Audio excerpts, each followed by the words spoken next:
Picture a courtroom, not for criminals, but for scholars. Their crime? Refusing to agree that the Quran was created. Yeah, it doesn't sound good. Welcome to the Abbasid Caliphate, the center of knowledge, power, and some seriously controversial theological debates. This was the Mihna, a period under Caliph al-Ma'mun that marked one of the most divisive moments in Islamic history. The Mihna, also known as the Islamic Inquisition, began in 833 CE under the rule of Abbasid Caliph al-Ma'mun.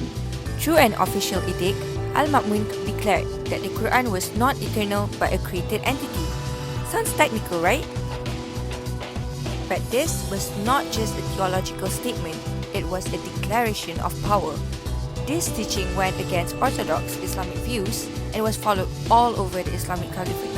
Judges, scholars, and leaders were questioned, and those who did not follow the rules were jailed, persecuted, or even put to death. So, why did al-Ma'mun do this? What drove him to enforce this idea so aggressively? This was the main reason. First, religious control. Al-Ma'mun wanted to strengthen religious power under the rule so that religious views would match up with government policy. Second, al-Ma'mun saw traditional Islamic scholars as a threat. So, he wanted the political power. He could get rid of opposition and increase his political power by keeping religious scholars in line. However, the Mihna was not just about putting down opposition. It was also the process for al-Ma'mun to manifest an empire where faith, reason, and governmental power all work together and everyone is united under his reign within a single ideology. And that ideology is known as the Mu'tazilism. Mu'tazilism was an Islamic school of thought about religion that stressed reason and rationality to understand the Islamic beliefs. People who believe in it said that the Quran was made by God at a certain point in time and not forever. From this point of view, Mu'tazilism was seen as a reasonable answer to early Islamic theological discussions. Al-Ma'mun was very interested in learning new things, so he used Mu'tazilite ideas as the basis for his plan. But why did he agree with this controversial idea? Al-Ma'mun adopted Mu'tazilite ideas for two main reasons. Religious alignment. The Mu'tazilites focused on logic fit with Al-Ma'mun's way of thinking. By aligning with this school of thought, he positioned himself as a leader who valued reason and scholarly inquiry. This gave him a chance to argue against conservative thinkers who did not want the government to get involved in religious issues. Al-Ma'mun had a clear goal: to change the rules of Islamic teaching in a way that made the caliphate's power stronger. Political strategy. With their power over public opinion, traditionalist thinkers could be a threat to al-Ma'mun's rule.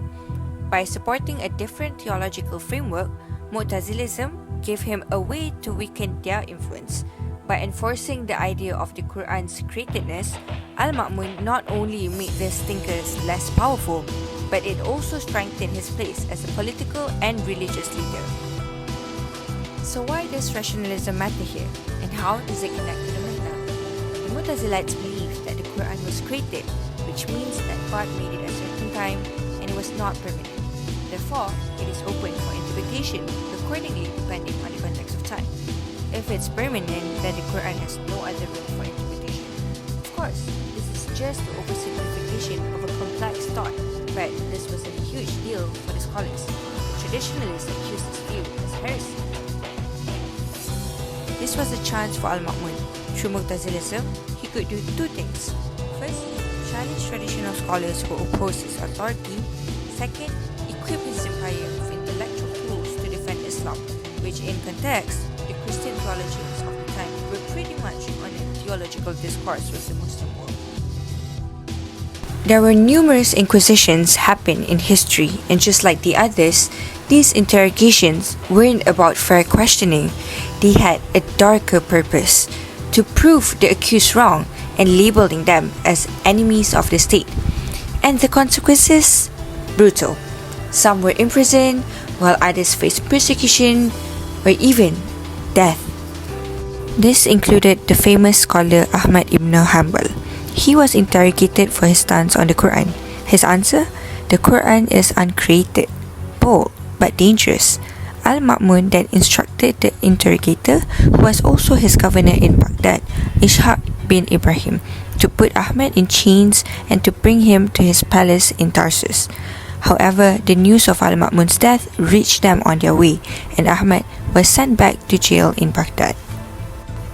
Although Al-Ma'mun died shortly after Mihna took place, there were several interesting anecdotes concerning him with Ahmad.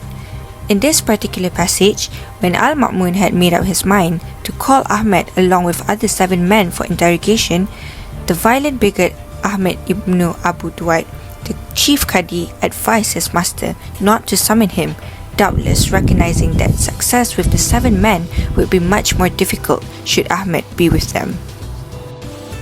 In 833 CE, Al-Ma'mun's reign ended with his death, but his controversial policy didn't die with him. His successor, Al-Mu'tasim, carried the torch of the Mihna. Al-Mu'tasim had Ahmad removed from his post, imprisoned, and flogged until he fell unconscious. But here's where things took a turn. Such valiant and noble firmness had spread his fame like wildfire. The people of Baghdad loved him. So when news of his 2.5 years of imprisonment and torture spread, they threatened to riot. Al-Mu'tasim, realizing the risk, released him. After that, the Caliph was too busy building his shiny new capital in Samarra and fighting military campaigns to make the Mihna more than a courtroom formality. Sure, those who refused to comply couldn't testify in court, but the drama had largely fizzled out. This brings us to a crucial question. Who was Ahmad ibn Hanbal? Why was he so loved? During the course of Mihna, he did more than any other individuals to strengthen the resistance of his party, the Traditionalists, to the repressive efforts of the Caliph and his officers. Apart from him, there were a total of 44 men being interrogated by Al-Ma'mun himself or on his order by his governor in Baghdad. This most comprehensive list of names of interrogees can be found in Al-Tabari's book Tarikh ar-Rusul wal Muluk. They are indicated by superior quality as a hadith transmitter and impressive number of pupils, and these were applied to Ahmad as well. In fact, he was the most remarkable figure in the Muhammadan orthodoxy after the death of Imam Ash-Shafi'i. He founded his own school of thought of Islamic jurisprudence, Mazhab Hanbali. Hence, naturally, the Traditionalists became the Mihna target. This was made apparent when Al-Ma'mun imposed his beliefs only upon the members of his government and influential scholars. Unlike European inquisitions, Mihna was not extended to examining the beliefs of the communists.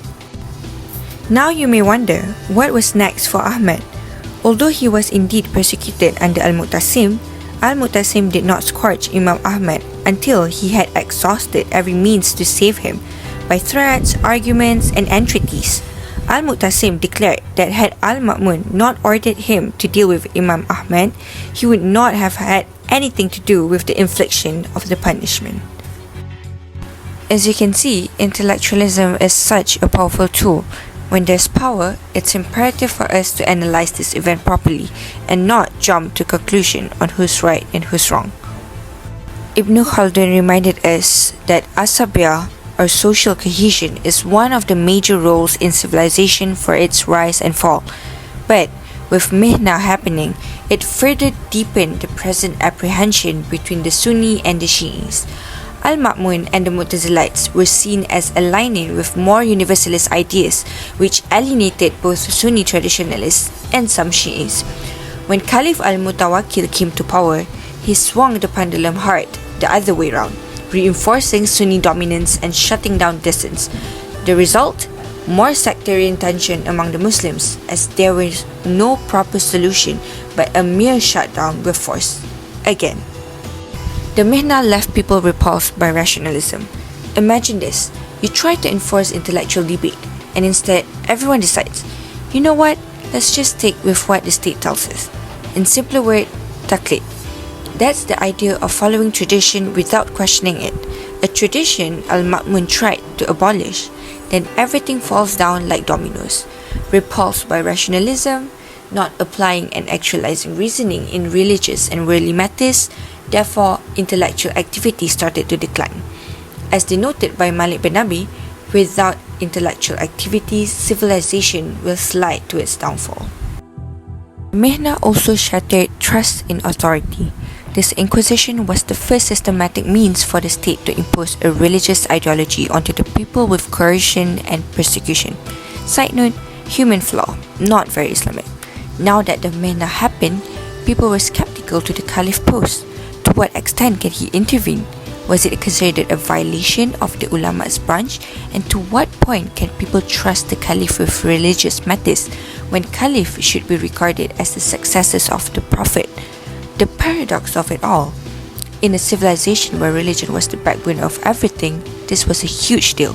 Losing faith in leadership, that's the main ingredient for a downfall. At the end of the day, its legacy lived on. Not exactly in a good way, yet one should understand we could not solely regard Al-Ma'mun as a bad ruler and discard other good contribution he did, but take this as a lesson for us Muslims. Get this, he edicted Mihna with the good intention to unite the whole Muslims under one concrete religious ideology, so that everyone could be on one page. Despite mainstream scholars would say that he sided with the Shi'is and Alids, it could be misleading to say so. He was close with various scholars, some even opposed Mu'tazilism, but he still called all scholars for a meeting. But with the radicalism that comes along with it, this intellectual war caused more harm than good. Rationalism left a bitter taste among Muslims, despite Islam always encouraged the harmonization between reason and revelation. That makes Abbasid Caliphate thrive too, the perfect harmonization of faith and knowledge. But hey, history is full of lessons. The Mihna reminds us that enforcing ideas with power rarely ends well, just like any other inquisitions. It also shows how vital trust, dialogue, and freedom of thought are for any society. So let's keep those debates going, but minus the inquisitions, of course.